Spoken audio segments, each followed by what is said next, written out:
Recruiters in Dublin spend exactly 6 seconds looking at your CV before they decide your future. And that's if you survive the artificial intelligence filter.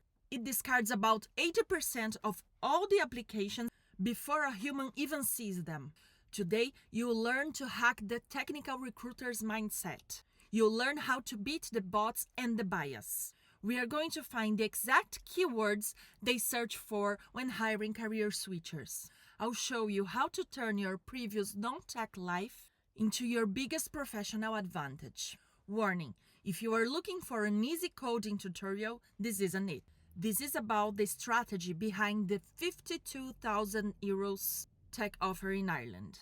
Let's get you past the gatekeepers. Your career reset starts now. Welcome to the Career Code Journey. My name is Cindy Albuquerque.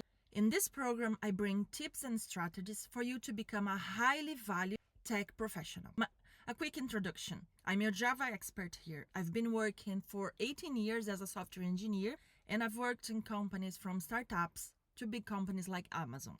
I started my career as a meteorologist, but I was so frustrated with no options, with bad managers, with no growth expectation that I decided to move into tech. And this was the best thing that happened to me. If you're here searching for your first tech opportunity, these strategic skills are crucial for you. I won't talk about technical skills like Java or Python. I'll talk about skills that demonstrate your potential to the companies and that prove that you are a high-valued professional. If you have these skills, you are going to stand out among the other candidates, and the companies will see you as an attractive candidate. I'm not talking about that you are going to be hired without having the minimum technical knowledge. The soft skills don't replace the technical skills. I'm not telling you to ignore the programming languages or the tools. On the contrary, that the soft skills are a powerful complement to the tech skills. When you combine your technical learn with your soft skills, you increase your chances of being hired dramatically. This is an opportunity for you because it's a competitive advantage. Most beginners only focus on technical skills. By mastering the soft skills, you have an advantage over the other candidates, and you show to the recruiter that you are not only a code set, but that you bring all your experience with the tech. And this is what gives you growth potential. By mastering the soft skills, you boost your chances of getting hired because the tech companies are ready to invest in the professionals that have no experience, as long as they demonstrate they have the potential for fast growth. These 3 skills that I'll talk about are your evidence. They are what signal to the employers that you are proactive, detail-oriented team member, even without a formal work history. What is the result? This way, you become a more desirable candidate and you make a powerful impression in your interviews. What are these 3 skills? Number 1, problem-solving ability. Tech companies have many problems. They have to maintain the softwares that they have. They have to update the softwares they have. They have to create new softwares. All these require problem-solving skills. Ultimately, the main goal of the tech company is to satisfy the end user. Even if your current career you have experience of problem solving, you already have the mindset that the companies need in a profession. Second skill, proactive in learning. In tech, things are super fast. Things change in a huge velocity.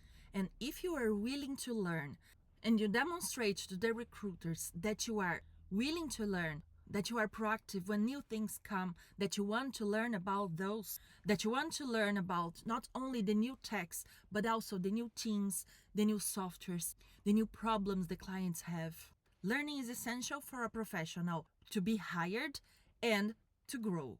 Third skill, ability to communicate effectively. There's this myth that in tech, the professionals only have to deal with the devices, the computer, the phone. But in reality, the professionals have to deal with a lot of stakeholders. They have to deal with the clients, with the product manager, with the other teams, with the tech lead, with your colleagues. You have to communicate what you're doing. You have to understand what are the user's problems.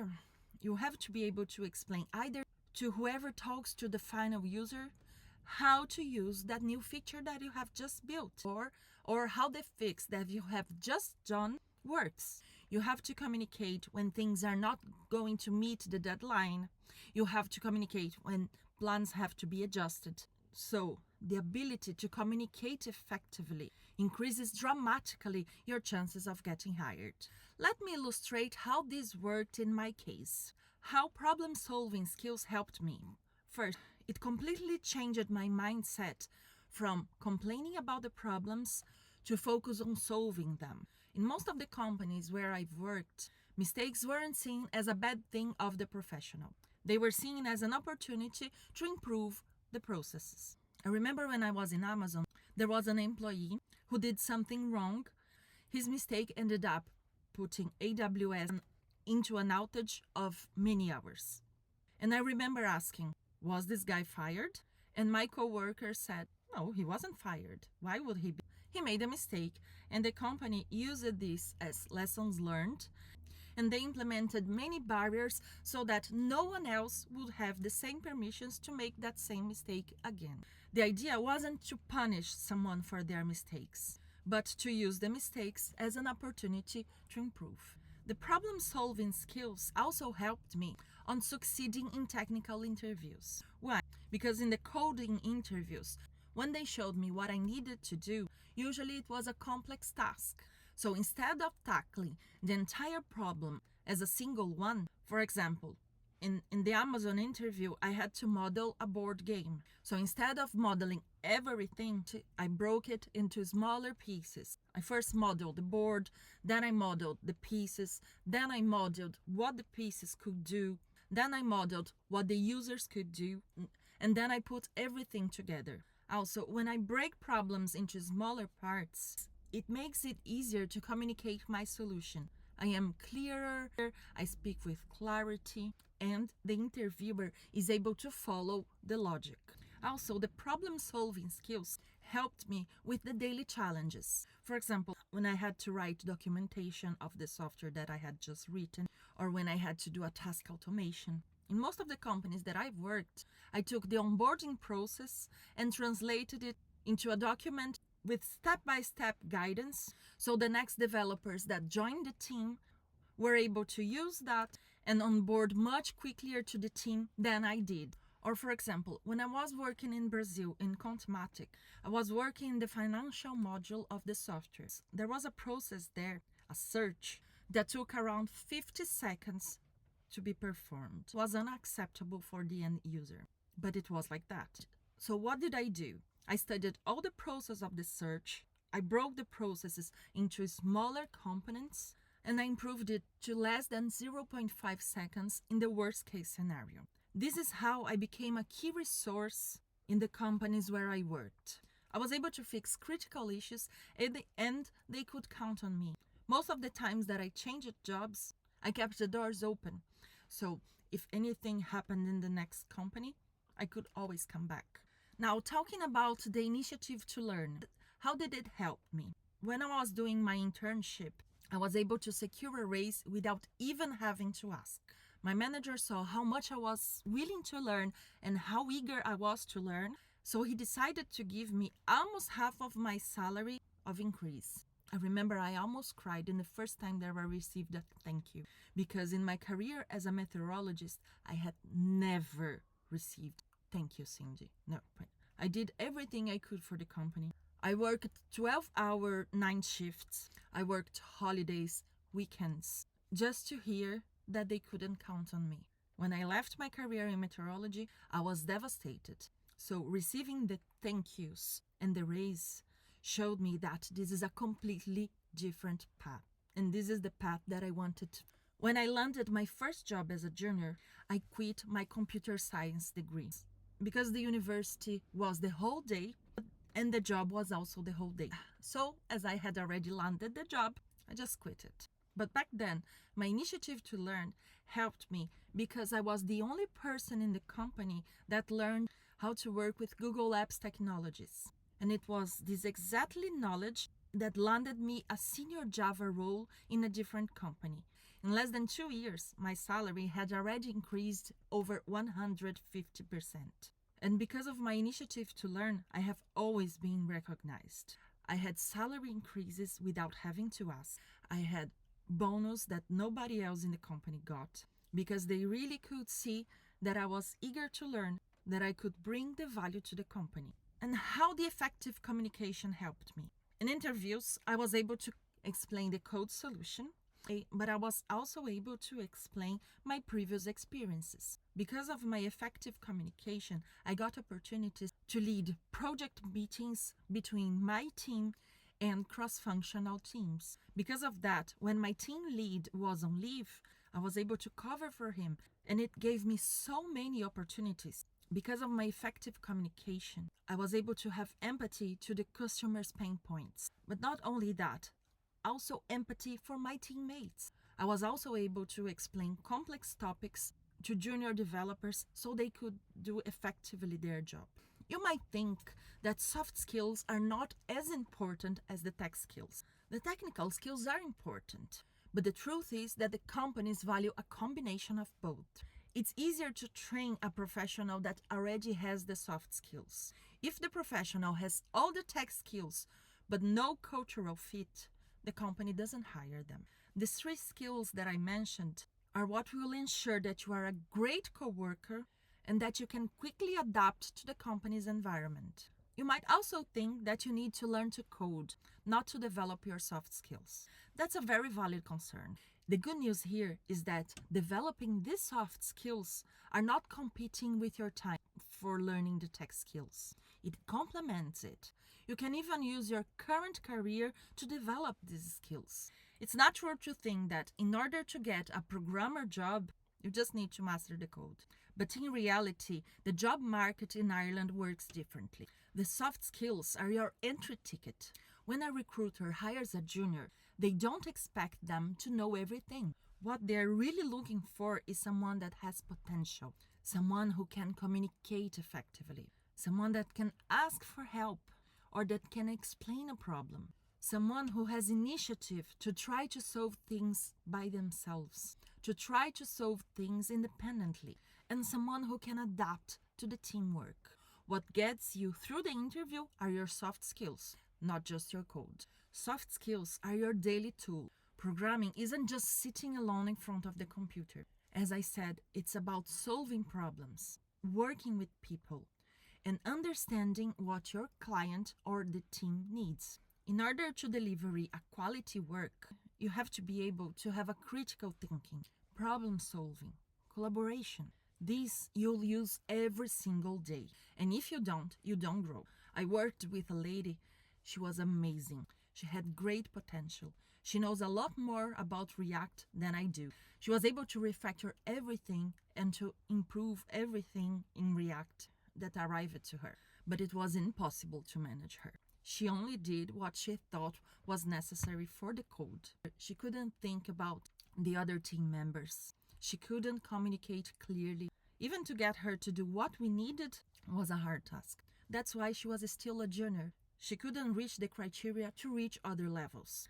Another thing, the soft skills can be developed while you are learning to program.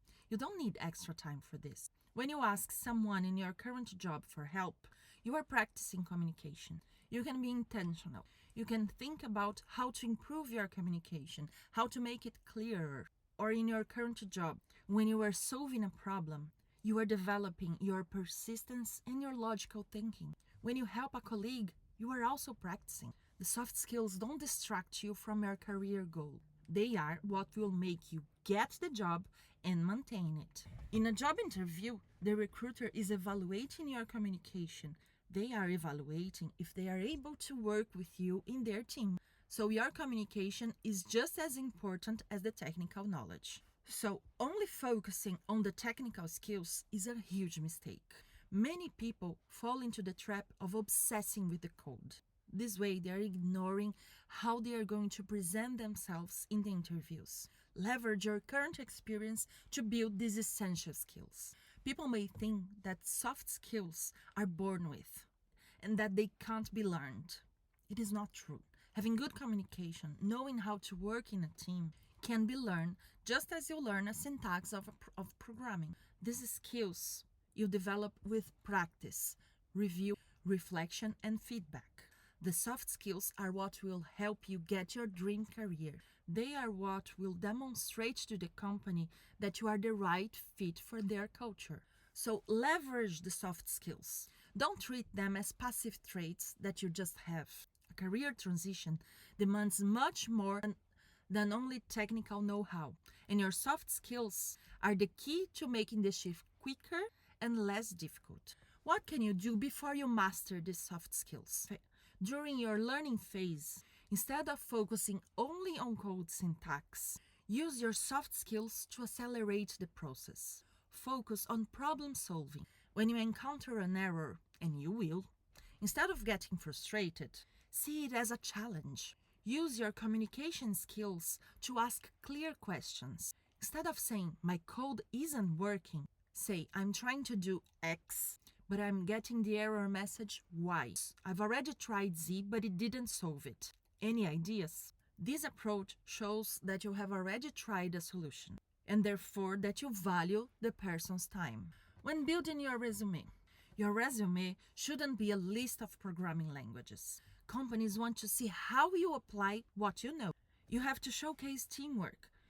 If you have participated in a group project, highlight it. Discuss how you divided tasks, how you resolved conflicts, and how you managed to deliver the project together. Emphasize your persistence. You can describe how you overcame a complex technical challenge in a personal project.